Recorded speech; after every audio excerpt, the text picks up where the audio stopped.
তো hello everyone, কেমন আছো তোমরা সবাই? আজ 25শে এপ্রিল ফ্রাইডে, আর এখন সময় হয়েছে ওই সকাল 10টার মতো। তো এগরোল খেতে কে না ভালোবাসে বলো। আর আজকে সকালের ব্রেকফাস্টে মা আমাকে এগরোল বানাতে বললো, তো আমিও সেই মতো এগরোল বানাতে বসে পড়েছি। তো বন্ধুরা, তোমরা সবাই তো এগরোল বানাতে পারো, তো নতুন করে বলার আর কিছু নেই। তো বন্ধুরা, আমি আপনাদের সঙ্গে মিনি ব্লগ শেয়ার করি। তো আজকে আর মিনি ব্লগ শেয়ার করলাম না, আজকে এগরোল বানাচ্ছি সেটাই শেয়ার করব আপনাদের সঙ্গে। তো ময়দাটা আমি ভালো করে মেখে নিয়েছি সাদা তেল, লবণ আর জল দিয়ে। দেন আমি পরোটাগুলো ভালো করে সেঁকে নিচ্ছি আর একটা ডিম ফাটিয়ে নিয়েছি। তো আজকে আমি এগরোল বানাচ্ছিলাম আর আমার বোন আমার সঙ্গে সঙ্গে আমাকে হেল্প করে দিচ্ছিল।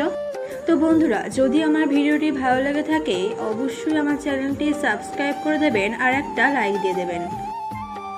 তো চলুন বন্ধুরা, এগরোল বানাতে বানাতে আপনাদের একটা কমেন্ট পড়া যাক। লাইভ উইথ নাগমা 70 একটা আইটি থেকে কমেন্ট করা হয়েছে, আপনি কি ফোন দিয়ে ভিডিও করেন, প্লিজ রিপ্লাই করবেন বুনু।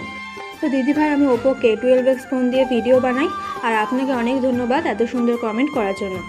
আর বন্ধুরা, তোমরা কে কোথা থেকে আমার ভিডিওটি দেখছো অবশ্যই কিন্তু কমেন্টে জানাবে। তো বন্ধুরা, আপনাদের কমেন্ট পড়তে পড়তে আমার এগরোলটা অলমোস্ট কমপ্লিট হয়ে গেছে। তো খেতে কিন্তু এগরোলটা দারুণ হয়েছিল।